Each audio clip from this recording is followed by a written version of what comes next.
Here we go.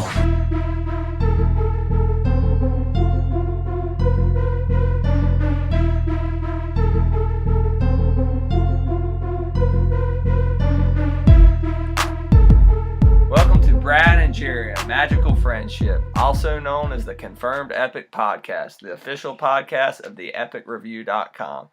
And joining us here today, our newest member of the podcast team, who we just pulled out of a magic hat like a rabbit, Gina Wiltshire, also known as Gina Beaner. And in this edition of the Confirmed Epic Podcast, our featured review will be the latest Steve Carell comedy co-starring Jim Carrey and Steve Buscemi, The Incredible Burt Wonderstone. We'll also cover epic news items of the week, as well as dive into what we have been checking out this week. As always, you can find breaking epic news on our Facebook page. Just like and search TH Epic Review. And Jerry Reed, what have you been checking out this week? Well, Brad, the first thing that I've been checking out this week is actually something I just got in the mail this afternoon. It is the newest, my subscription order from Mattel for the Masters of the Universe Classics figures. So I've actually got two brand new Masters of the Universe Classics figures. Which Jerry rushed to the post office to pick up today. I couldn't even wait for him to deliver them tomorrow. I had to get out there today and grab them. The first one is Fang Man, who's really cool. He's a blue lizard guy. We'll get a review up here in the next week or so. And he actually appeared in the Filmation cartoon. So he was only a character that appeared in the Filmation cartoon. He's really neat because he's kind of a unique, interesting looking character. His tongue moves. You can actually move his tongue around his mouth to do different poses. He comes with a few cool accessories. But my favorite figure this month, or my favorite of the two, is King He-Man. King He-Man is a never-before-seen incarnation of this character. It's what happens to Adam when he finally, is an adult. He takes over the throne of Eternos Palace, and he's now King He-Man. So it's a really cool figure. It's He-Man as, an older guy, so his hair is kind of graying a little bit. He's got a beard. He's got scars on his eyes. The 2000 version of the Power Sword is really beat up and looks like it's, all dinged and dented, had to been repaired. What's really cool about King He-Man is that he actually only is available if you subscribe to the line for this year. So if you have the 2013 Club Eternia subscription, you get King He-Man. So how about the mutated Smurf here? Is he Filmation? He's Filmation, right? Yeah, he's from Filmation cartoons. Didn't the Filmation subscription just recently start, or was that something They did different? just recently start a Filmation subscription of 6 characters, but at San Diego Comic-Con in 2011, Mattel announced that they did have the rights now to Filmation characters. So they've been putting a couple Filmation characters in the line, just every couple months. Just kind of sprinkling them. Yeah, sprinkling them in there. And so we're going to continue to see Filmation characters in the line every so often, but Filmation will now have its own 6-figure subscription that starts in July and runs through the rest of the year. Which you are a proud subscriber of. I'm a subscriber to that one as well. King He-Man came with a comic book. He came with a mini-comic called The Secret Origin of Skeletor. And he also came with a giant, beautiful poster that is going to go in my hall with the rest of my Masters posters. And it is Preternia. So it's like you're looking at the planet Eternia sideways. Well, you're looking at it from the side, but it's cut in half so you can see all of these like hidden temples and, the center of the planet. So it's really cool. It's been an exciting month, as it usually is, to be a Masters of the Universe collector. Jerry, for anybody who wants to subscribe to this line, I realize it's only available to subscribe during San Diego Comic-Con. How much is the Filmation subscription going to cost? Just the Filmation subscription? Just the Filmation subscription is going to be $25 a figure. There's 6 figures, so it's going to be $150. Okay, is that on par to the normal line? How many figures do they usually release? The normal line this year was actually reduced from previous years. There are 12 monthly figures at $25 each. So it's going to cost you a little more, but you're getting more figures. Well, there's 12 monthly figures. There's the club exclusive figure, which you still pay for when it comes out. There is one... Exclusive doesn't mean free. It doesn't mean ever. free. It Ever. only means only available to subscribers. There is a $75 3-pack of 3 characters. There's a 2-pack. There was one larger character that was $30, which is Ram Man. And I think there's another variant coming out. It's actually New Adventures He-Man. That's $25. My question is for people who aren't He-Man collectors and maybe just be getting into this line, because we've been talking about He-Man a lot through the comics and stuff like that, is when you subscribe to the line, do you have to pick up every single thing? Or can you just pick up the 12 main figures? Or do you have to get the 3-pack and all that good stuff? If you subscribe, they only offer one subscription, and that's all in. So you're all in. Yeah, you're obligated to everything that they put out, but they tell you up front. Now, they do stuff that's not in the subscription from time to time, like the Filmation is its own subscription coming out. Castle Grayskull is not going to be included in the subscription. Generally, if they do a weapons pack or something extra, the San Diego Comic-Con, those aren't included either. You have to buy them separately, but this year they've started, if you're a subscriber, you can actually go on a day early and have a chance to, buy the figures before anybody else gets the opportunity to do so. And this subscription doesn't include your big play sets like your Castle Grayskull coming out this year. It doesn't include Castle Grayskull. Castle Grayskull is the only play set that they've done so far, and I really imagine it's probably going to be the only one they do because... Never say never, Jerry. I'll never say never, but I think it would be highly unlikely to see another play set. I think this is kind of the... going all out. And although these subscriptions are rather pricey, you get the figures a lot cheaper than you would if, say, you got them in the aftermarket, especially on eBay, or even Big Bad Toy Store has a pretty significant markup on these figures. Yeah, and so that's really where you have to kind of decide what kind of collector are you. If you're somebody who maybe there's only 3 or 4 figures in the year that you want, then, paying the markup might be better for you. If you're somebody who wants everything, then, like me, then, the subscription was the best way to go. So if you're a completist, go to MattyCollector.com around San Diego Comic-Con, subscribe to this great line, and of course, almost week to week, or as these figures release, Jerry has coverage of them on the site, on the podcast, so keep checking that out. So, Miss Gina Wiltshire, what have you been checking out this week? I've been really geeking out this week over the new BioShock Infinite that's coming out by 2K Games. Its release date is on March 26th. So today is the 21st, so we have 5 days until it comes out.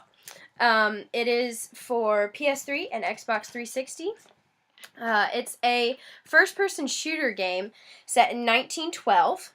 You play as the former Pinkerton agent Booker DeWitt. My question is, Gina, where does all this fit in kind of the BioShock timeline? Are we looking at a prequel, a sequel? It sounds like a prequel. It's actually, if Gina doesn't mind me jumping in here. Sure, go ahead, Jerry. BioShock Infinite actually seems to be taking place in kind of an alternate universe.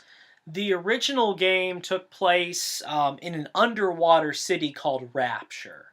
This takes place in a city in the sky that's called, Gina? It is called Columbia. Columbia, okay. So they're taking place in different environments, but they seem to take place around the same time, early 1900s, but apparently they're kind of an alternate universe type of thing. Like, I know at the beginning of the original BioShock, you descend down into Rapture through a bathysphere that's in a lighthouse. At the beginning of BioShock Infinite, you go to a lighthouse, but it turns out that it's kind of like a launching unit that shoots you up into Rapture. I think thematically the games are connected. They're both about, you might say, either utopian or dystopian societies. BioShock is a very, very, very right-wing, ultra conservative. Yeah, not like politically conservative, but financially, socially conservative. Very much influenced by the politics of Ayn Rand.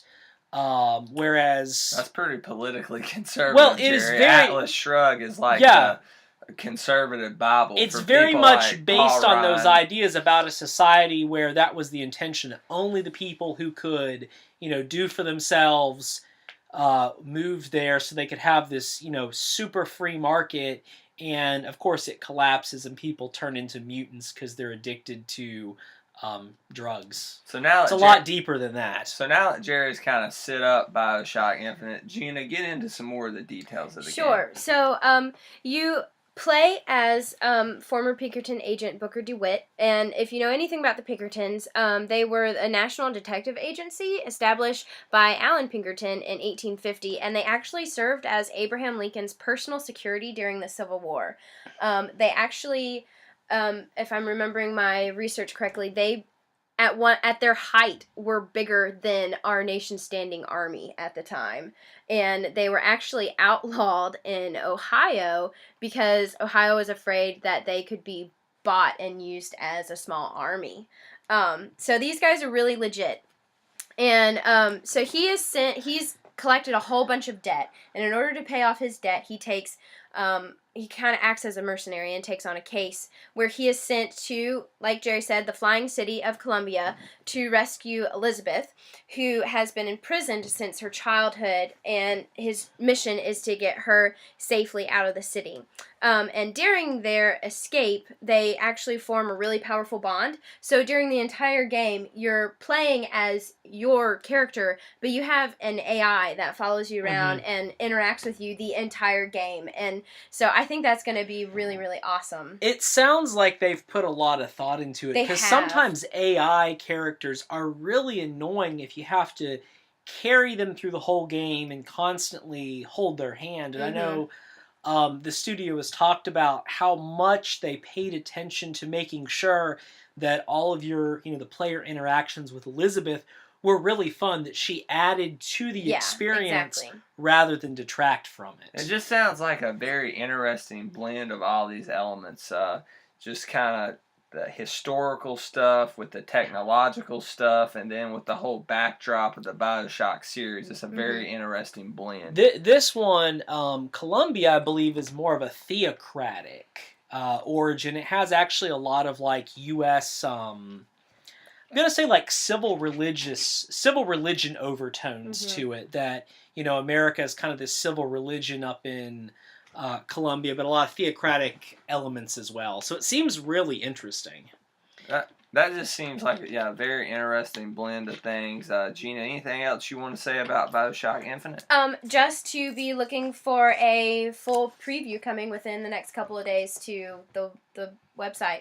Alright, so check out Gina's work at TH Epic Review in the next couple of days, where she will preview BioShock Infinite. Did you like BioShock 2, Gina? I actually didn't play it. I didn't have any system that played it at the time that it came out. So BioShock Infinite is going to be my introduction into the BioShock games. You need to borrow BioShock 1. BioShock 2, I was really excited about it. It's not that great. It was done by a different studio, and it feels like an inferior clone of the original BioShock. So you need to play the original BioShock. Actually, and we didn't say anything about it, but one of the things that I love about BioShock is its steampunk feel. I am obsessed with steampunk.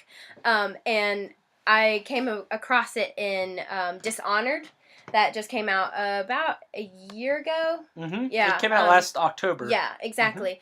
And that was a really fun game. And when I was watching the BioShock Infinite stuff on YouTube by Irrational Games, I was thinking, man, this looks a lot like Dishonored, but from what I hear, Dishonored actually looks a lot like the original BioShock games. When Dishonored was first showing up, everybody said, seems a lot like BioShock. They played, some elements were really similar, then some elements Dishonored had a lot more to do with Assassin's Creed. Dishonored was kind of like BioShock. That's exactly what I heard. Plus Assassin's Creed mixed in with a little bit of the Elder Scrolls series. Yeah. So, the perfect game, basically.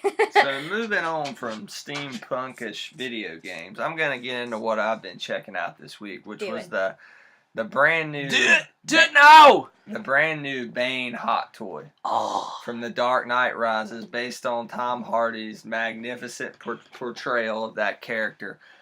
I got this thing. I'd eagerly been anticipating it. I have all of the Batman hot toys for the most part as far as the individual figures go. I'm missing a couple here and there, but I have a representation of each character that they've released from the Burton movies and from the Nolan films. So I was really anticipating this one. Got it out of the box, and I was absolutely blown away. The detailing on this figure's clothing is what really set it apart, guys. The jacket was incredible. If you blew it up, it would probably be about $1,000 to $600 jacket. I mean, it just, a lot of time and effort went into stitching these little jackets. There wasn't really a thread out of place. But as nice as the jacket was, the thing that makes this figure, that absolutely makes it, is the vest. The vest is beautiful. It is gorgeous. The vest is confirmed epic. It's really impressive looking. I'm actually really blown away by it. Every stitch of that vest is identical to the one Tom Hardy wore in The Dark Knight Rises.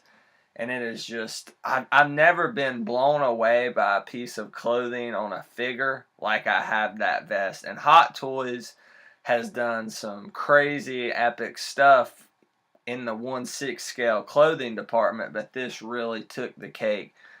Another thing that was kind of interesting about this figure is Hot Toys is usually pretty much, for the most part, dead on with their face sculpts. And Tom Hardy, this was a little different because the majority of Tom Hardy's face is covered up by his mask, which is used as a breathing apparatus in the film. It would have been very easy for Hot Toys to make kind of this, you know, awesome epic mask sculpted exactly like the one from Tom Hardy that Tom Hardy wore in The Dark Knight Rises, and kind of ignored the facial features, the eye features, and things of that nature.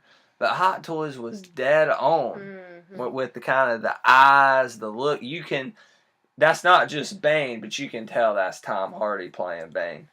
Now, I've heard that the mask is removable, but it's very painful. Is that correct? It would be very painful. Yes, it was. I tried to remove it, and he actually said that. That's pretty impressive. No. But it was the night of St. Patrick's Day when I was playing with it, so I may have been hearing things, if you know what I mean. Okay. No, joking. He doesn't talk. None of Hot Toys figures do. But, I mean... the mask is not really removable. No. God, no. You would be crazy to try to remove the mask. But, speaking of the sculpting and telling us Tom Hardy, on the back it includes the scars from his back that, you know, where he had to have the surgery when he had fallen into the pit. I'm trying to look for a picture of the back, and I can't find one. Like, you'll have to show me. It's out there somewhere, but the scars are dead on with everything in the film. He's a very... All of Hot Toys kind of has these true type bodies that they use for... They have a standard 2 to 3 bodies they use, but they actually, for Bane... They bulked up one of their bigger bodies, especially on the upper torso and arms and stuff like that. And, oh, man, I mean, he is ripped, Jerry. I mean, it's not just some scrawny, you know, 1/6 scale figure. He is very ripped. And when the prototype was first shown, that was the first complaint. The arms are too small. He looked kind of like the Bane from Batman and Robin before the Venom was injected. Oh, the little skinny guy. Yeah, that was awful. It didn't look quite right. Another interesting thing about the figure that I really liked was the base. Most of your, unless it's a special DX figure, which usually runs in the $275 to $300 price range, which this was not, you usually have a standard black generic base with the what movie it's from and a logo from that movie on the bottom of the base, and then the name of the character. Well, with this one, Hot Toys did kind of the bottom of Bane's lair, like the flooring from Bane's lair. From where he's built the base under Wayne Tech? No, exactly, yes. Okay. Kind of almost the bridge he walks across when he's like, Mr. Wayne. Okay. So it kind of has that rusted, metallic look. It's plastic. Now, I was hoping it would be metal, but it is plastic, but it has a very rusted, metal look. Jerry, I was absolutely blown away from this figure. Gina confirmed epic. This figure is going to cost you around $195. I was lucky to get mine for $180 because I pre-ordered the day they listed the figure. So about $195 plus shipping. And if you go through Sideshow Toy, you get free shipping. But I recommend going through Big Bad Toy Store. Just great customer service from those guys. They always do have really good customer service. And even though they don't have a telephone number, they answer emails 10 times quicker than Sideshow They're Collectibles. very fast, yeah. Do. So, Jerry, what else have you been checking out this week? I want to actually jump back to you calling it Bane's breathing apparatus. Well, it was Bane's mask, breathing Yeah. apparatus. It doesn't help him breathe. It administers the pain. Yeah, okay. It helps in the movie, that seems to be a calm case. the pain, and it was a lot of guess it was a breathing apparatus, which I guess technically it wasn't, but he does breathe through the mask. He does breathe through the mask. And when he breathes at some point, it's not like oxygen or something. It doesn't have a Darth Vader sound effect. Yeah. That every time he takes a breath, you don't hear the breath, Gotcha. but there's points in the movies where he'll take a breath. Or how about at the end when Batman's beating the mask off of him and those things, you can hear him the mask and the pain. It's not administering the whatever the medication that helps him fight through the pain. And it affects how he speaks and things of that nature. That's true. So That's true. It affects everything in Bane's facial area. And I will say that I knew it was not a breathing apparatus. I knew it administered the pain. I just referred to it. Well, I think it's interesting because I thought that was one of the things in the movie that was, they never really fully 100% explained what the mask was for. I mean, you could get there. That's very true because He wore it for the pain. They said the doctor told him that. Yeah, they kind of. Yeah, because the only thing that I knew about Bane was from animated series that came and the went. Venom Bane. This was a completely different take. And so me being a person who didn't really know this character very well at all, I thought it was more of a breathing thing than I didn't quite catch the Again, the he pain does stuff. breathe through it. He doesn't necessarily need it to breathe, but if he didn't have it on, he would be in constant pain. It's not oxygen Yes. coming through Yeah, there. exactly. Okay. So From someone who doesn't know it, know. that's what I assumed it was. Okay. All right. From Bane's pain administering mask, let's move on to what else Jerry's been checking out. It's like an icy hot patch for his mouth. Moving on, Jerry. Okay. I've really been interested in, mini figures. I covered the Mystical Warriors of the Ring, that line that's coming out from Fantastic Plastic Toys. I just got in the mail the other day. He's the coolest little guy. He's from October Toys, and he's a little character called Baby Deadbeat. He looks like a muscle figure from the 80s, his little pink wrestlers, but he looks like a little beet. He's got leaves. He's beet-shaped. He has arms and legs and a tongue sticking out. It's kind of fun and a great prelude to knowing that OMFG Series 3 is on the way. And you may be thinking, wait, what does OMFG stand for? Well, some of you know, but some of you don't. It's Outlandish Minifigure Guys. So let me pull up the OMFG thing real quick on October Toys. But these guys are really cool. They're actually... October Toys has been doing Kickstarter campaigns for the first 2 lines for OMFG. And what they actually do on their forums is they let people submit their designs, submit their sculptures, and so the community votes on which characters they want to see. That's really cool. As well. Yeah, it's really cool. So it's a very much, George and Eileen Gaspar of October Toys are really the ones who are kind of coordinating everything, and George does a lot of the sculpting himself. But there have been some that some of the fans have sculpted, and I want to pull the characters up because they're so cool. Even if you don't care for, minifigures or muscle or anything like that, just the designs are so creative. And I'll be doing a full story here in a couple days. But, if these guys are lucky, hopefully they'll be the next California Raisins or something like that.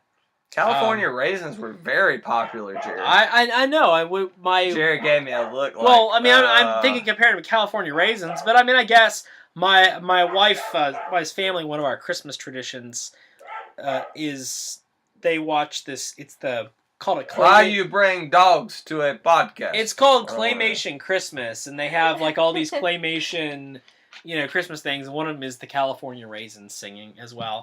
So some of the characters, I'm just showing them up. We'll have them on the site, but you got this really cool guy. He looks like a barbarian, but he's a robot. Got SpongeBob on crack right there. Barbarianaut. That is actually a juice box called Fruit Punch. See, it's a juice box. Very clever. This guy back there is Dr. Decay. Okay, looks like some. Of course, they can't see the picture, Jerry. So where can they pull this up at? You can go to Kickstarter.com/project/George Gaspar/OMFG/Series 3/3. You know what? Just go to Kickstarter and look for OMFG. But I'll have some images on our site as well next couple days. All right, so check out OMFG's latest toy line. All right, one other thing I've been checking out. It's another figure. I got another Marvel Select figure this week, guys, and it was the Magneto in the classic red and purple outfit.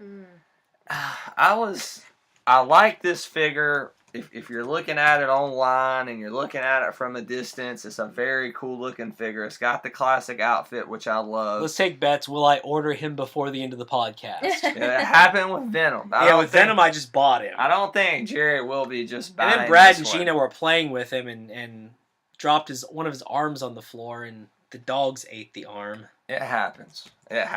But not to me. Back to Magneto Marvel Select. He has... The thing that makes the figure great is he has this base that is the ruins of the Xavier Institute. The ruins. Am I saying that wrong? Correct me if I am. Ruins. I have a ruins of the. Where do the Ninja Turtles live, Brad? The sewer. There you go. I used to call it the sewer, guys. I used to say the Teenage Mutant Ninja Turtles lived in the sewer. These guys busted my chops for years. Oh my gosh, that base is so cool. Yes, and the base is the what of the Xavier Institute, Jerry? The ruins. And it's really cool as you can... The charred, smoldering ruins. Is that it has... Colossus's arm is laying on it. That is very cool. That is really It reminds cool. me of a cover from Grant Morrison's run on New X-Men where Magneto... Let's just say, to avoid spoilers for that series, he pretty much took down the Xavier Institute for Gifted Youngsters. But it reminds me of that cover... And everything in this figure is great except for the face sculpt. When I got up close on his face, he's making this weird kind of... I can see it. That is weird. It's almost like he's... Is he constipated? I was about to say, it's almost like he's kind of constipated. Yeah, that's exactly what it But looks if you like. don't look at the face sculpt, everything Too else... much iron in my diet. Too much iron in his diet. Oh my gosh. The kind of things you will only get on the Confirmed Epic podcast. Another thing I didn't like, it seems like this was kind of the case in the Venom figure, although he didn't have a base. Jerry, a lot of the Marvel Select stuff is very top heavy. And I'm not just talking about their female characters. I know what you mean. I'm talking about the figures in general. Well, and their legs are spindly at times. Yeah. Their legs are smaller. You got the exaggerated superhero proportions of, a massive chest, capes, helmet, shoulder pads, and things like that. The cape on this figure is beautifully sculpted, but weighs the figure down a ton, which it took me probably about 15 minutes to get him straight on the stand, and it had a foot peg. And they use those, they're a type of ball joint. They're not true ball joints, but they use those ball joints on his hips. And, those often... Is that 10 for the figure to fall backwards, like from the waist? They're looser. They're sometimes a little bit loose, and it makes them harder to stand versus if you have something that has pre-posed legs or an H hinge, which an H hinge is where the legs actually can rotate out back and forth, but they also can pop out to the side. actually holding up a Batman figure showing everybody what H-hinges are, which nobody listening can see. Nobody can see. Or if you have a figure like the Masters of the Universe Classics where they use the loincloth to keep the legs closer together, that helps to make the figure stand solid. These are great for posing, but you're right, it makes these kind of hard to stand up if you don't get them just right. And it's kind of odd with the figure with a base like that. When I see a base like that epic, I want to put the figure on it, and I mean, I'll leave it on the base. I'm not going to be putting it in a million different poses. I know that's not the case with every Marvel Select figure. Like, for example, I've seen people have the Rhino and charging at Spider-Man and do some really cool stuff with that. But if you're going to put a very heavy-duty base rather than scenery, maybe I wish there was some way that Marvel Select could give it different ball joints so that it could stay in place. I don't want it to be like a statue because it is an action figure. Yeah. But I still want to be, it shouldn't be a 15-minute job to get it to stand up straight on the figure. I paid $20, $25 for a figure, which is usually what Marvel Select runs. I want to be able to get it posed and enjoy it, not sit there and have to work with it. But I am what I will call a lazy collector, unlike Jerry, who will go out into the woods and photograph his figures all day and get epic shots. I am meticulous, son. As if you've checked out the site, you see with the latest Ram Man. There's also a variant for this figure. I was going to ask about that, because I can't find any. It's very hard to find. I saw it at HeroCon in Charlotte last year. It's the unmasked version. Yeah, this figure was out around last year. It's just been hard to get. The initial shipment sold out. And a lot, like Big Bad Toy Store, it took them a little bit to get it in. It was at HeroCon that was probably near end of last June. But the sculpt on the other figure, I haven't examined it closely because there's not a lot of pics of it and it's hard to find the figure. It doesn't seem to be as off as the helmeted sculpt on the figure that I bought. The figure cost me around $20 on Big Bad Toy Store. I will say the base alone and every part of the figure is epic, but it brings it down to a great with that face sculpt. And nobody's going to notice it unless they get right up on the figure, which only somebody like me or Jerry, especially Jerry, would do. So I'll confirm the latest Marvel Select Magneto. Great. So some people were reviewing him in 2011, so he has been around. Really? Yeah, he's been around a while. Well, that explains why he was at HeroCon 2012, I guess. Okay. But it seems like a lot of places sold out initially, then got another shipment in. Interesting. And Marvel Select has been doing with a lot of their figures that they had sold out and were going for crazy aftermarket value. Yeah. Such as the Ghost Rider figure and which was going for around $75 on eBay. Oh my gosh, remember how much originally Black Cat was going for crazy money? Because she has an awesome base. She has a base that has Spider-Man looking in the window and a working safe, and she has like all this jewelry with her. She was really expensive, and then they re-released her. And they give the fans what they want. They really do. I have to give it to them. I like Diamond Slick. They were one of my 10 favorite companies, or my favorite toy lines last year. The Hawkeye last year. The Hawkeye, but I had a couple others as well. There, I'd pick up a re-release of Deadpool. You have the Punisher. I have the with Punisher. That awesome scenery. I have Emma Frost that has like the whole Hellfire Club fireplace. You just picked up Black Widow. That was a pretty cool I got figure. the black with the Disney Store exclusive Black Widow for like $9. Which that was a really great price on that figure. So, they're pretty neat. Gina, how many Diamond Select Marvel figures do you have? Not a single one. All right, let's move on. All right, moving on from Marvel Select. Speaking of HeroCon. Yeah, speaking of HeroCon, we're going to have a little featured segment called From Here to HeroCon, in which Gina Wiltshire, also known as Gina Beaner, will tease her cosplay outfit for HeroCon 2013, and I feel pretty safe in saying when you do reveal the costume, you will provide pics on the side or through your Twitter account or something like that. Pics or it didn't happen. And Gina, where can we find your Twitter account real quick? It's at Gina Beaner.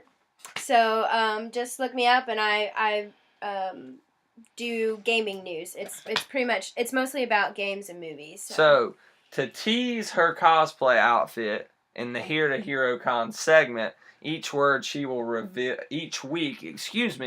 she will reveal a specific word pertaining to her cosplay. Yeah. So Gina, what is the From Here to HeroCon word of the week this week? This week's word is... No, it's not. This week's word is brass. And I can't give any kind of clarification of what that is. It's the word brass. All right. So this week's From Here to HeroCon word of the week, brass. So let's move on from what we've been checking out, guys, to a couple epic news items of the week. It wasn't a big week in the way of epic news, but there were a few things.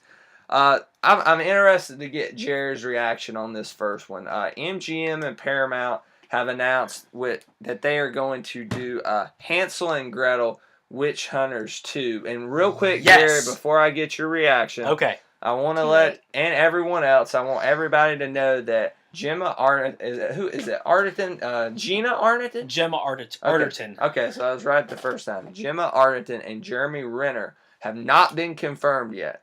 Of course, hopefully MGM and Paramount want them to return to their roles as Hansel and Gretel. But Jerry, reaction to this news?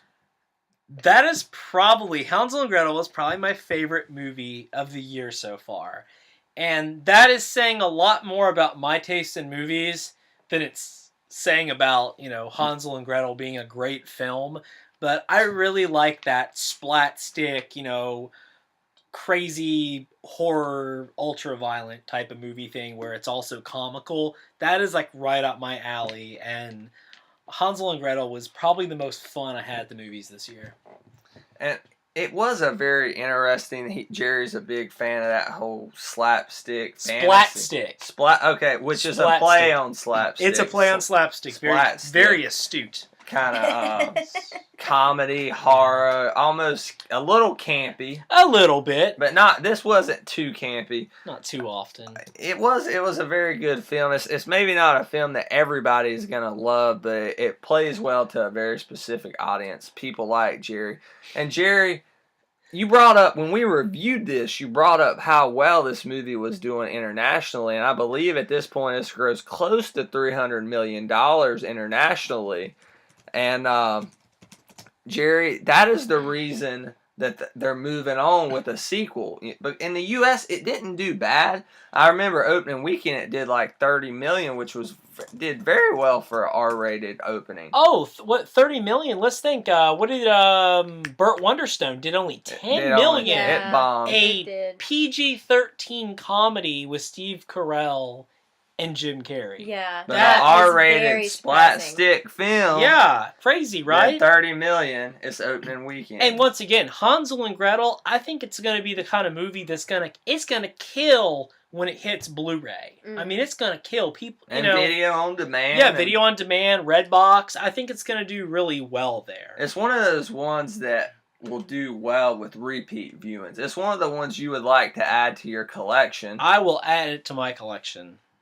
I'm interested to see the 3D. I want to check out the 3D Blu-ray because we didn't see it in 3D. And as many of you may or may not know, I do have a 3D TV, so I'll be interested to check that out. And Brad, what's your address if anyone's interested in coming and checking out your TV? Well, I can't give out my personal address, but you can find me at Twitter at the Real Brad Bell, REEL. I was gonna see if anybody wanted to go with me and get a truck and when you were loot my Hot Toys in 3D. Brad, TV. what's your work schedule like? When are you home and not home? Moving on, Gina. I know you didn't see Hansel and Gretel Witch Hunters, but from somebody who hasn't seen the film, is it something that you would be interested in checking out?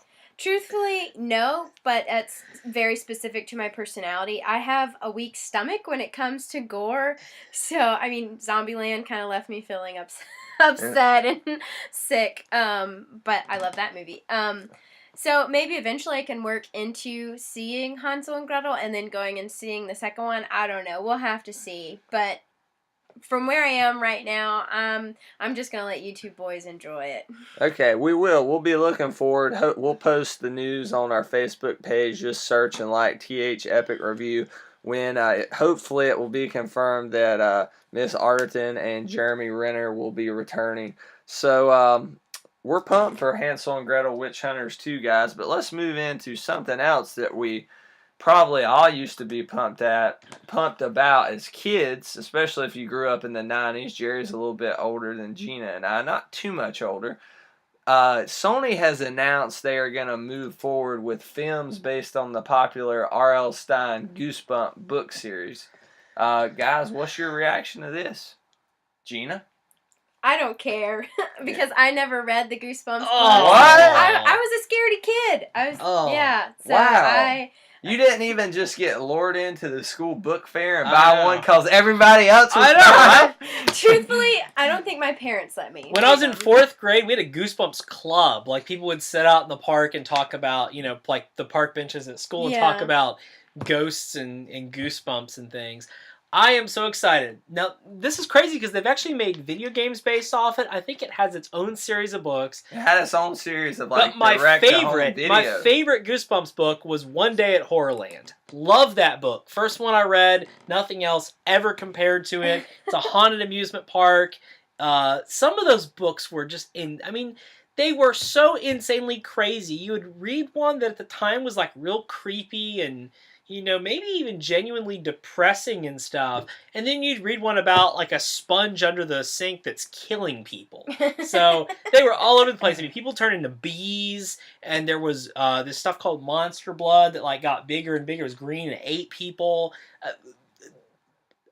Wild, weird series. It's gonna be interesting to see them turn those into movies and see which ones they pick as well. What's gonna be interesting is the tone and feel of these movies. The rumor is that it will be kind of a PG-13 horror. Okay. Something that teenagers can go check out. No, not a lot of nudity, not gore, but probably nothing too over the top. Yeah, I mean, there's nothing in those books that's like super crazy. The books are not written. They're written for 3rd, 4th, 5th, 6th graders. Right, but what audience are you going to go after? Because the original audience now is in our 20-somethings. Yeah, but I was talking to a guy the other day, and he was talking about some convention he was taking his kid to, and he's like, "I'm really excited because I'm taking my kid to a convention, and my little 7 or 8-year-old wants to meet R.L. Stine." So. One of the things the books have continued. The books have continued.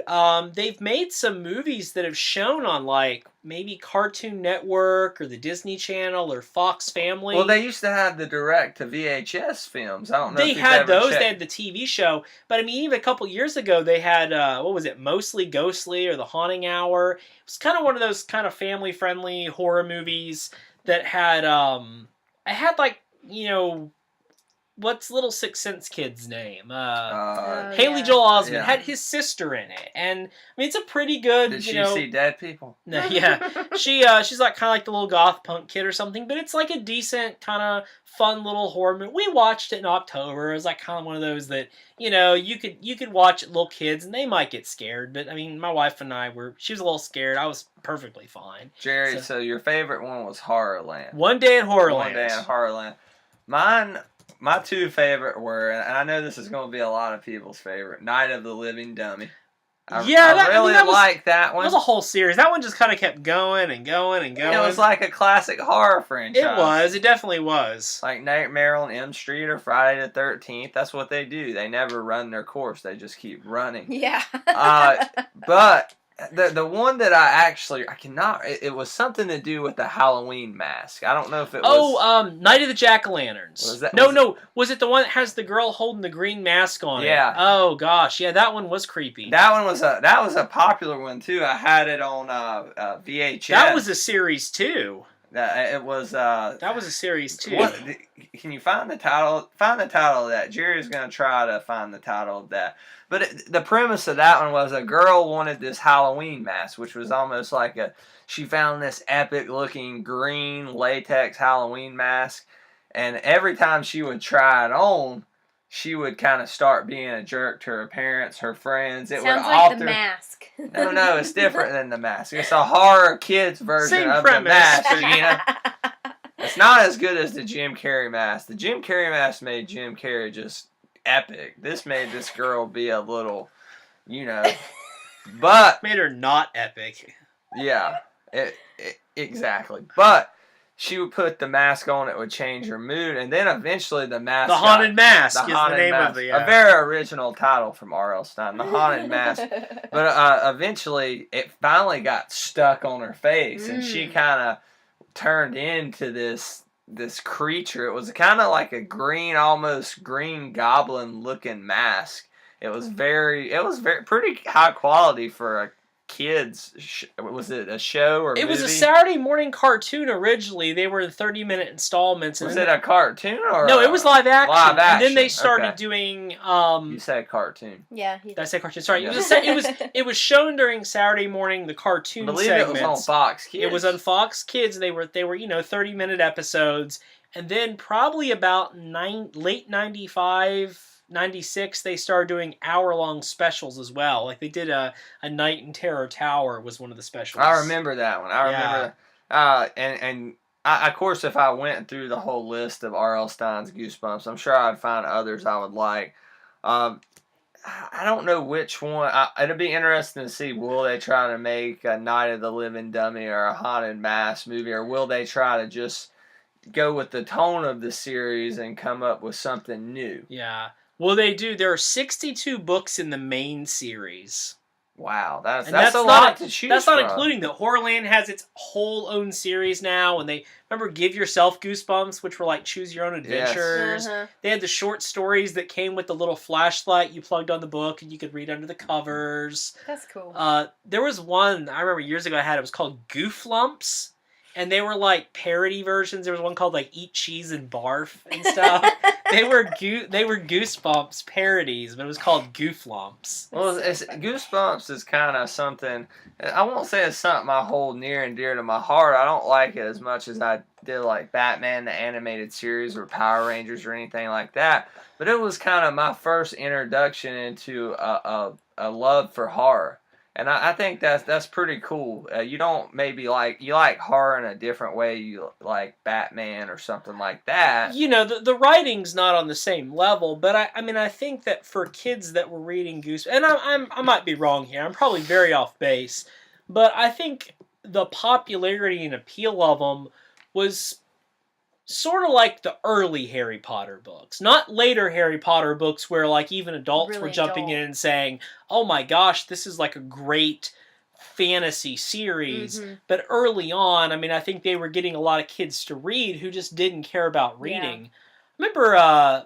Remember in 5th grade, some kid stole one of my Goosebumps when I got the brand new one. Some dude swiped it out of my desk at school. So they were popular. Oh, they were hardcore, cool to have a Goosebumps book. It was very cool. It was very hip. Most people were reading them, and the school book fairs made a killing. Oh my gosh! Books. Like Scholastic published them, so they were pimping those things out. They were. What was it? 60 something of them were released just in the main series, but. Yeah, I think we're all, with the exception of Gina, pretty interested to see what a movie based on R.L. Stine's Goosebumps will look and what the tone of that will be. So we'll look forward to that and have more news with that on our Facebook page as it comes down the pipeline from Sony.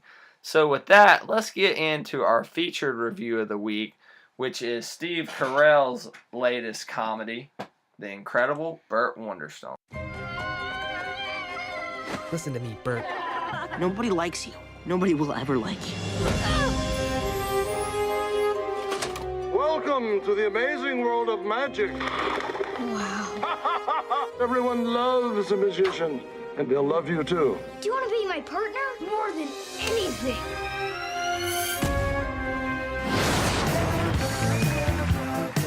I'm Burtwonderstone. And I'm Anton Marvelson. But of course, you already knew that. Your ticket sales suck. Okay, The Incredible Burt Wonderstone has a very A-list level comedy roster with Steve Carell, Jim Carrey, Steve Buscemi, Olivia Wilde's in there. Brad Garrett makes a cameo. So David Copperfield. David Copperfield. A lot of cool cameos. Yeah, Alan Arkin was in there. He cameoed as well. But Gina, since you wrote the review for The Incredible Burt Wonderstone, won't you just kind of set up the premise for the film, if you will? Sure, okay. So, the beginning of the film starts in the early 1980s. I believe it said 1982. Yeah, okay. Sounds about Jerry right. nodded his head, and he's our walking encyclopedia. So, so it starts in 1982, where we see a really young Burt Wonderstone, which isn't his original name. Jerry, what's his original name? It's like Burt Wondersinski or something. Or Steve Carell. Yeah, That's his original name. I can't remember his real name, but it was like Burt Wonsinski, or it was Yeah. something kind of like Wonderstone. You could see where they got it from. So we see a young Burt. That's okay. We see a young Burt who is being bullied by a group of slightly older boys. Making him eat tree bark and stuff like that. Yeah, and it just so happens to be his birthday. And so we're kind of already, like, drawn into his character because we see this personally really adorable kid being beat up on by these older kids, and you just automatically feel for him because who hasn't been bullied, you know? Jerry raises his hand, but I don't believe it. You were a He-Man fan, Jerry. I did the bullying myself. I said, "Hey, you kids, eat dirt." Good one. He was summoning the power of Grayskull in the playground. But, all right, move on to Burt Wonderstone. He pretty much is a young Steve Carell, not Steve Carell, Michael Scott at the beginning of this film. Kind of a pathetic loser. Very much so. Who Yeah. wants to be like. But back to Burt. And so it's his birthday, and his mom's not there, and you know, so we're kind of sad about that. But he gets this really awesome magic kit, and inside this magic kit is it's Alan Arkin's character's magic kit. He's Yeah. like a famous magician who kind of. It's like a how-to video for tricks, and so he's got all these cool tricks, and he starts learning them, and he takes them to school, and everybody's making fun of him until this new kid like walks in, and Anton. Yeah, Anton, and they become best friends. They do. really hit it off. Yeah, Burt does a trick, and Anton is just completely like He's blown marveled. away. Yeah, he's marveled. And so they become really close friends, and that's where the beginning of the magical friendship happens. Is at school, as they're probably like 3rd, 4th graders, maybe 5th. I'm thinking more 3rd, 4th. And so that's where the friendship really begins. And then flash forward. Yeah, it fast forwards to their adulthood, and you see them like emerging as slowly, successfully emerging as magicians at Las Vegas, and to eventually the point where they get they're the header act at a huge casino. Bally's Casino. I mean, they were so big, there was clipped-in footage of them on the Johnny Carson show. That's how big they were. Yeah. Very Siegfried and Roy-ish. Yeah. Very in their much appearance and their mannerisms, a little bit. Character, and their of course. outfits a little Yeah, bit. the outfits definitely.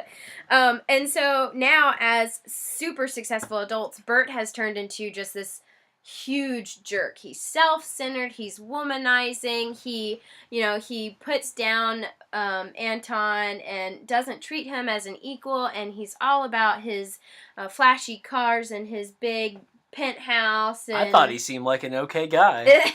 Well, then, Jerry. We it can't was be pretty friends. much if Michael Scott got rich and could do magic. That was pretty much what it was. Yeah, kind of. From Community showed up. What is her name? Britta. Britta from Community, yeah. showed up. That was a very interesting cameo from the beginning of the film. So they're really successful, but he's a jerk, and he's actually kind of lost his love for magic, and so it's just kind of like rote. He's just going through the same act they've been doing for a really long time, and this new magician is showing up on the scene as the mind rapist. The brain rapist. The brain brain rapist. Yeah, Brain it's Jim mind, Carrey's same character as Steve Gray, which is very much like a play off of street magicians like David Blaine and Chris Angel. Yeah, a lot of the stunts he did are very similar to stunts that David Blaine did. He's a new age magician. Yeah. Yeah, very much so. I mean, very, very... We don't want to give away too many of his stunts until we get to spoilers. Jim Carrey was the funniest part of the movie. I think he was. I disagree with that. I think he was. We'll talk But at the more same about time that Steve Gray, brain rapist, is showing up, Anton and Burt are kind of having a fallout. falling out a little bit. Yeah. So, and their popularity is decreasing and things of that nature because the brain rapist is just becoming huge. And at this he's point. drawing the young crowd, and so you're right. And their they audience, haven't changed their show for like 10 years. Yeah. It's the exact same show. So basically, we get to the point where the hotel, the casino hotel, Bally's says, your ticket sales suck. We're letting you go. And so, Burt kind of falls down on his luck, and it's kind of like him, okay, so I can no longer be this person. I've got to be someone new. And he's broke. He has nothing. And then Anton pretty much just goes on to do a sort of a charity work in a third world country where he provides magic instead of food. But nice job setting that up, Gina. Jerry, what were your initial reactions to this film? I was surprised by... There were some really, really, really funny scenes in it. But I was surprised by how much the movie relies on being emotional, on having a heart to it, rather than just... It was a heartfelt driven. It was very heartfelt, rather than having, joke after joke.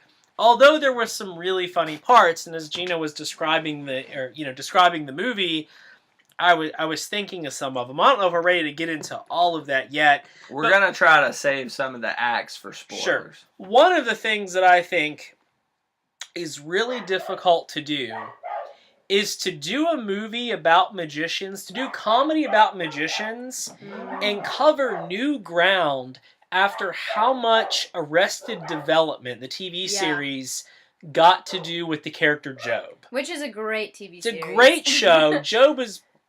He's one of the funniest characters. Job is one of the funniest characters on a show where every character is the funniest character. Will Arnett's pretty good. Will Arnett is hilarious. And, I mean, they had whole episodes devoted to his crazy magic career. And I don't know that I thought this movie ever reached... Job level. Yeah, we'll call it Job level. Yeah, in terms of magical comedy. There were some great parts in this movie, but Arrested Development just did it so much better. Not meaning I didn't enjoy it, and I thought if there was one part about this movie that really redeemed it comedically, it was Jim Carrey. Of seeing him return to just being completely outlandish and wild, and some of the stuff that he did that was so unpredictable. Really enjoyed his character in this movie. And speaking of Jim Carrey, that was one of the things that really drew me into this film. I'm a big Steve Carell fan.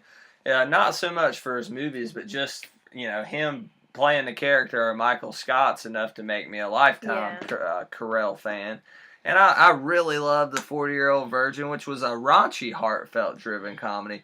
But the thing that intrigued me about this film was, oh my gosh, Jim Carrey is returning to comedy. Yeah. He's returning to a big comedy with Steve Carell, who's a big comedic star as of right now. And Steve Buscemi's there. And we mentioned the great comedic cameos in this film. But, I mean, what's the last comedy that Jim Carrey did? We're talking about the biggest comedy star of the 90s who hasn't done, I mean, he's done more things like The Number 23, and of course his best film's probably Eternal Sunshine of the Spotless Mind. Yes. But he made his name off of movies like Dumb and Dumber, Liar, Liar, The Mask, Cable Guy, Ace Ventura, Pet Detective.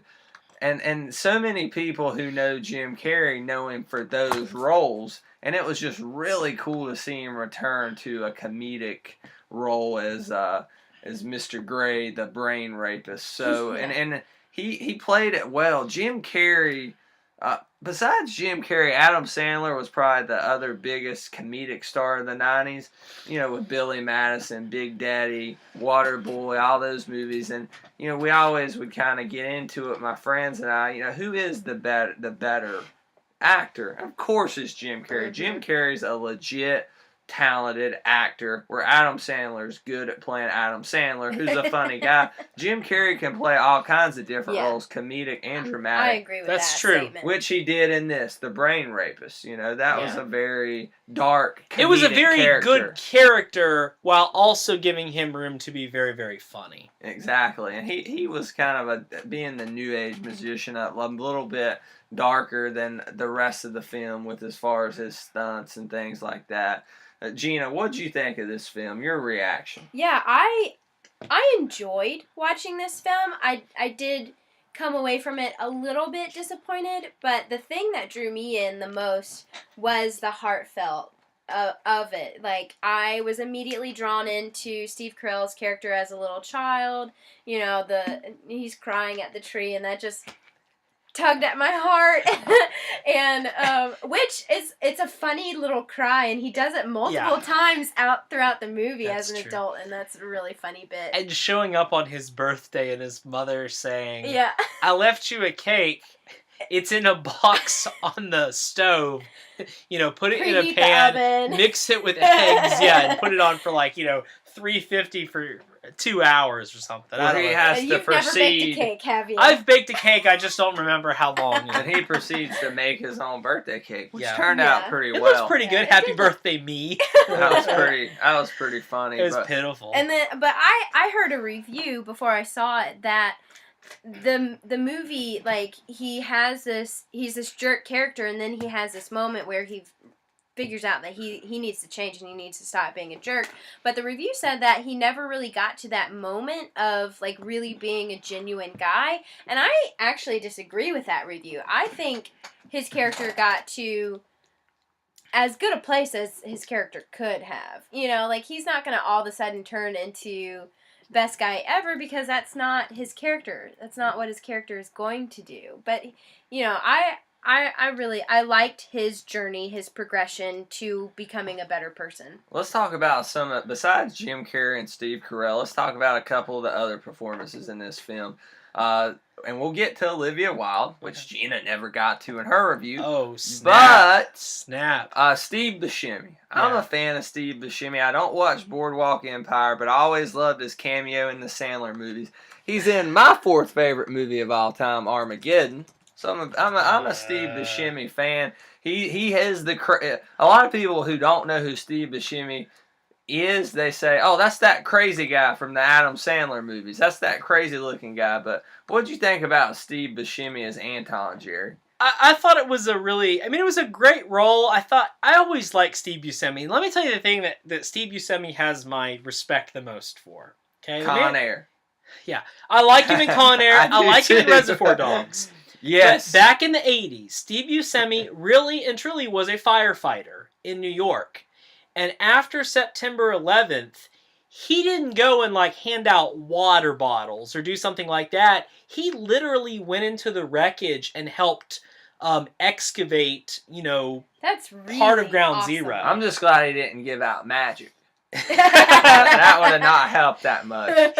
He always comes off as just a very honest, real character. Yeah. And that's what Steve Carell's character, Burt Wonderstone, needed to balance him. He needed that, that genuine, humane, honest, very human person.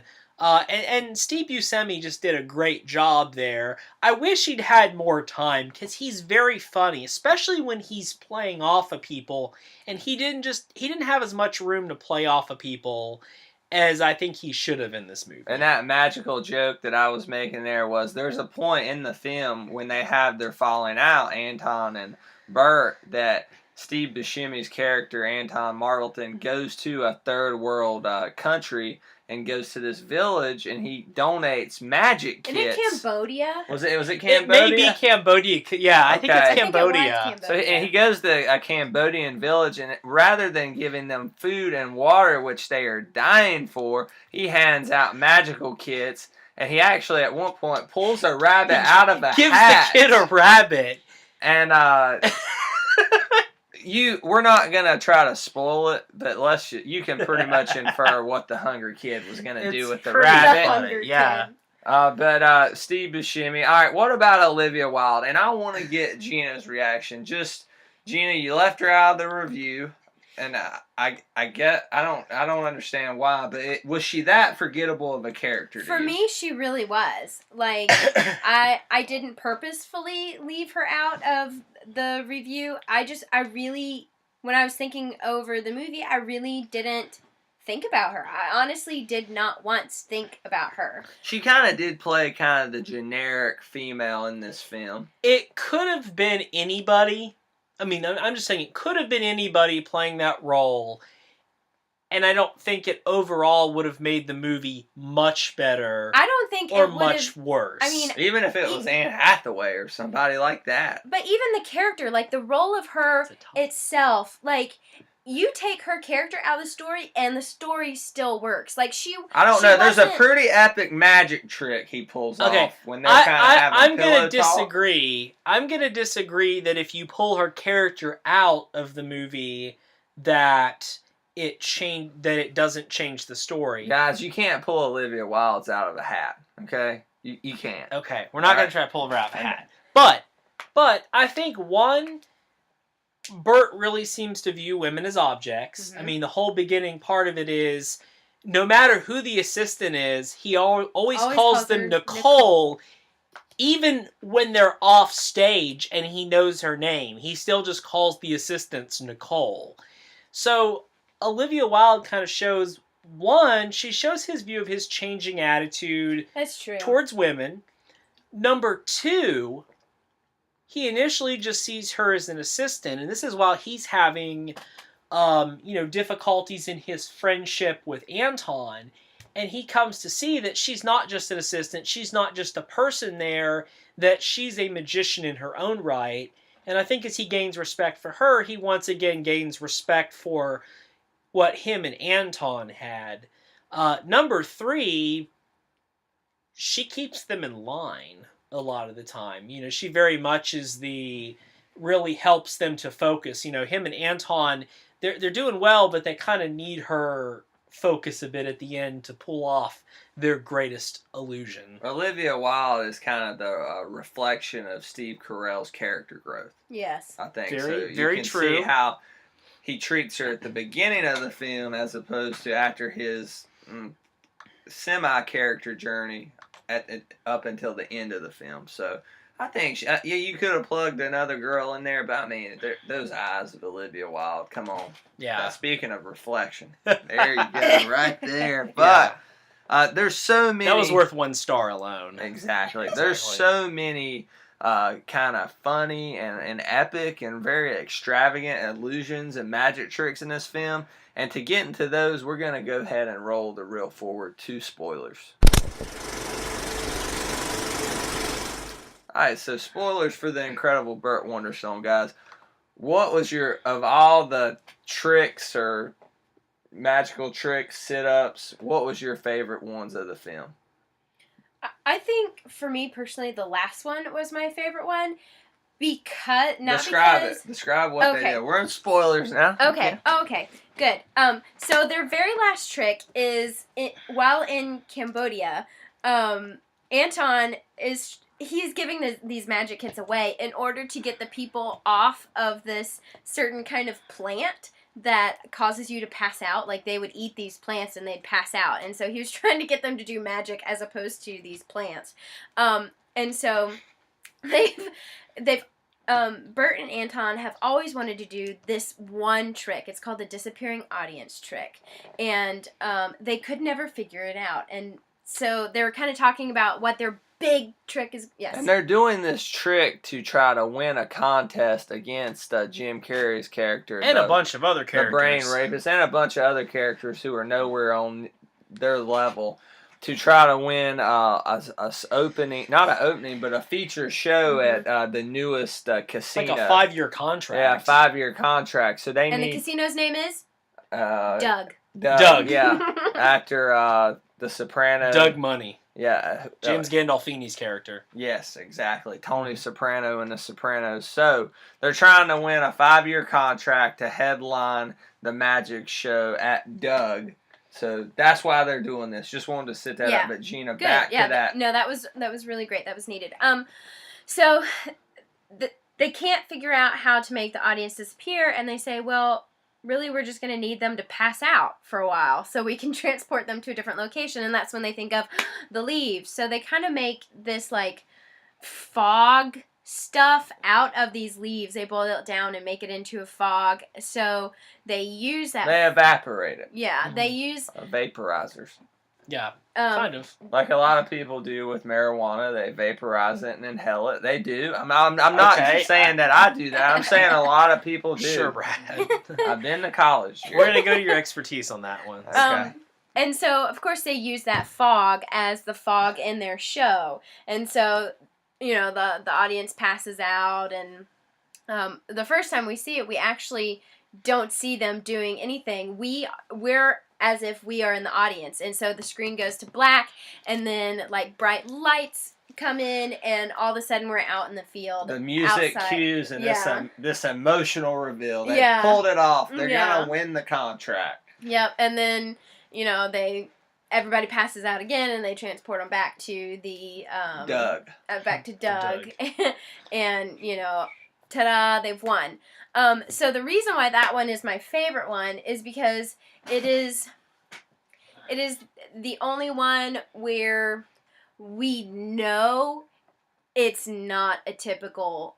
They're not trying to pass it off as a typical magic trick. Like, we know from the beginning, from the moment they start talking about that trick, that it's going to be, you know, it's not like your typical magic trick. It's going to be they're passing out the audience, and, you know. And so the reason why I say that is because I feel like all the other tricks in the movie, except for, like, card tricks and sleight of hand tricks, it's movie magic. It's not real magic. Like, they're not set up as real magic tricks. Now, apparently a couple of the tricks actually are, like the hangman trick was actually, I think I was reading, it was actually designed by David Copperfield. It's a legitimate trick. But Gina's right, there are a lot of times when they do tricks and you can tell it's CG. That they're doing something, and they're not even designing it from a cinematography angle, as, you know, we want this to come off as they're actually doing this trick. Sure. And speaking of this last trick, to set it up, they use Alan Arkin's character to appear in the stage. And we kind of glossed over Alan Arkin, but that was cool having him in that scene. What you guys think about him in this film, real quick? He plays a really important role, because we see him on the video cassette at the beginning as Rance Holloway, this famous magician who, you know, Steve Carell's character adores as a kid, and all these magicians adore him, and he just kind of disappeared. And years later, when everything happens with Burt Wonderstone, you know, he loses the gig, he breaks up with, you know, his partnership with Anton. He's entertaining at a retirement home, at a assisted living community in Las Vegas, where a lot of old performers have pretty much gone to die. And as he's doing a trick, he hears somebody in the crowd kind of heckling him and telling him he's not doing it right, and he goes outside and, you know, to talk to the guy and ask, you know, what's the deal? Why are you giving me grief? And he realizes that it's his childhood hero, his lifelong hero, who he's encountered. And Gina really covered this very well in the review when Steve Carell's character, when he meets Rance Holloway for the first time in person. Everything that he's built up over the years, his ego, his being conceited, his attitude, his fakeness, everything just sort of is dispelled, and you see once again this child who fell in love with magic.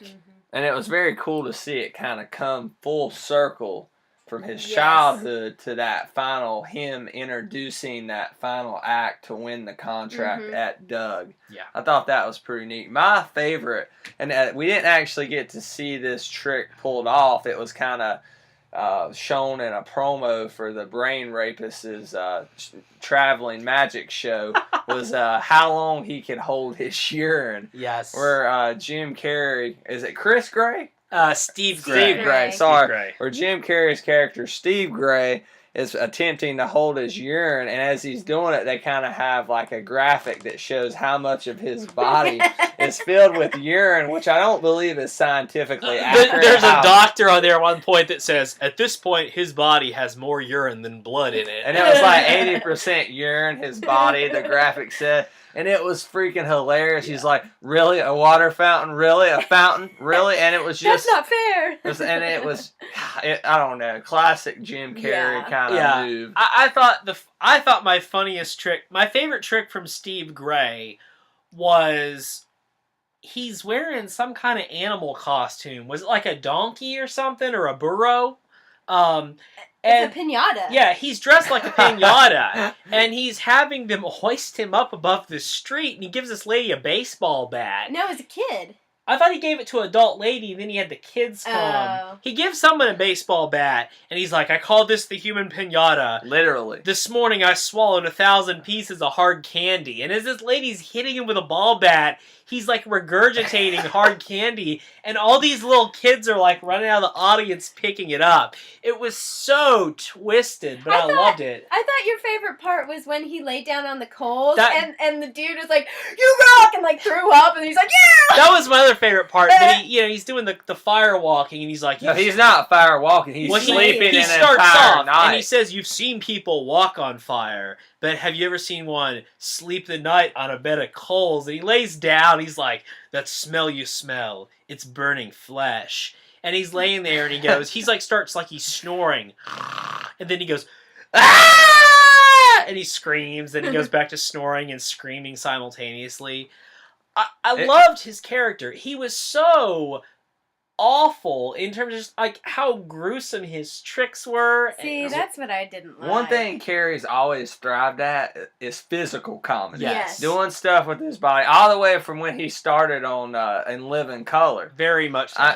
Oh my gosh, Fireman Bob. Yeah, I mean he can just move his face a certain way and create a character just by looking at him. Mm-hmm. And Steve Gray was kind of it is Steve Gray. Steve Gray. Steve Gray was a very physical magician, a very physical character. I mean, you just think back to Ace Ventura and how he would move his body and the mask, and before it was heavy CG, he was doing a lot of not as crazy as what the mask was doing, lifting his legs 10 feet in the air, but he was doing some pretty funny and extreme body acting, and he's not to that extreme in here, but it is kind of a classic Carrey role. Yeah. Speaking of his body, I was very impressed with he's in his great physical shape. condition. I mean, he got into a lot of. He really 51. got into shape. Yeah. He's 51. You don't get to play the Riddler in Batman Forever without doing a few crunches.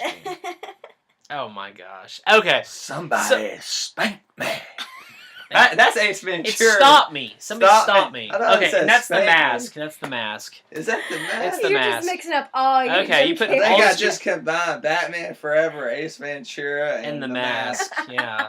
It's been a while since I've seen some Jim Carrey movies. Dumb and Dumber is my favorite, by the way. Dumb and Dumber is like one of those movies that I've got memorized. So, like the whole way through. One of the things I think is a weakness of the movie, because we've talked a lot about strengths. One of the things I think is a weakness is that the movie builds up.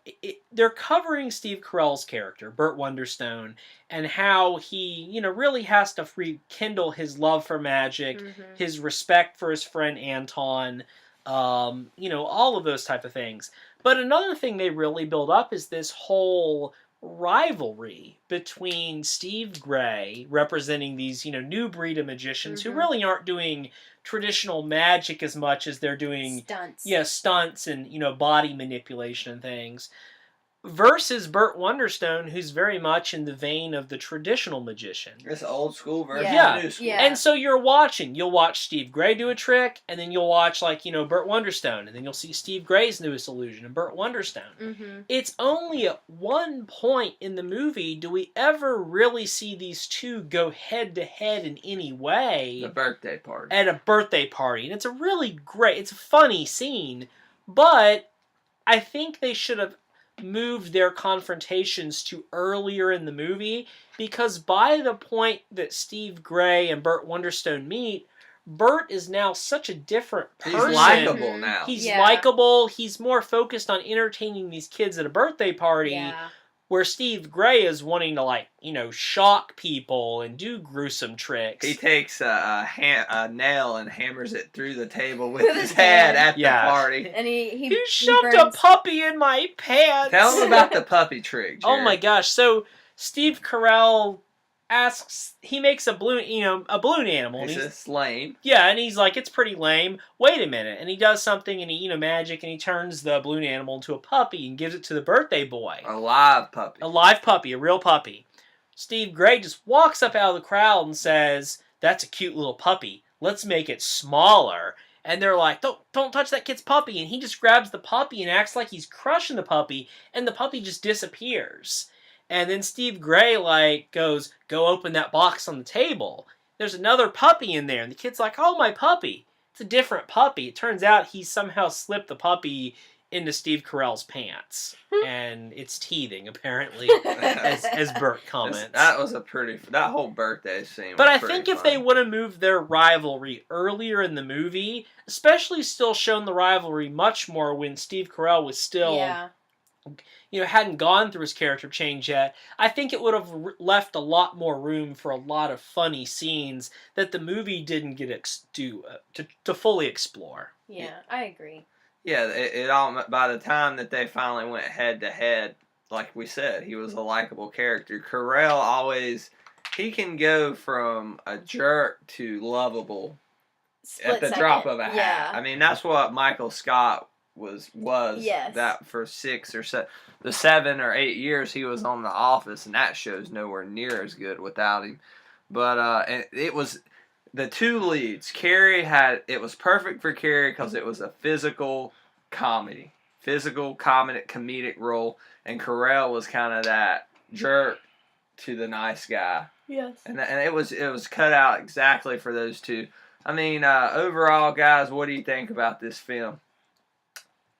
I'll watch it again. You'd watch it again? I wouldn't pay to go see it again, but I'll watch it again. I'll rent it. It's definitely one, when it comes on Netflix or if someone, picks it up, my wife will probably want to see it, and I wouldn't mind sitting down and watching it one more time. I think overall we're going to confirm it good. It was a very heartfelt, it accomplished what it was wanting to do, comedy, but it's not one of these comedies you're going to quote over and over your friends. It's not one you're going to watch once or twice a year like your Dumb and Dumbers, or for some people, your Anchormans. Oh, definitely, yeah. Stuff like that. But it is a film that when you watch it, you'll get a lot more out of it than just a cheap laugh or a dirty joke. I think with the cast it had, it could have been epic. Yes. Mm-hmm. It could have been great if they would have made some better decisions scripting wise and moving the pacing and moving things around a bit. But the way it is, it's good. It's a good movie. Yeah. It's good. So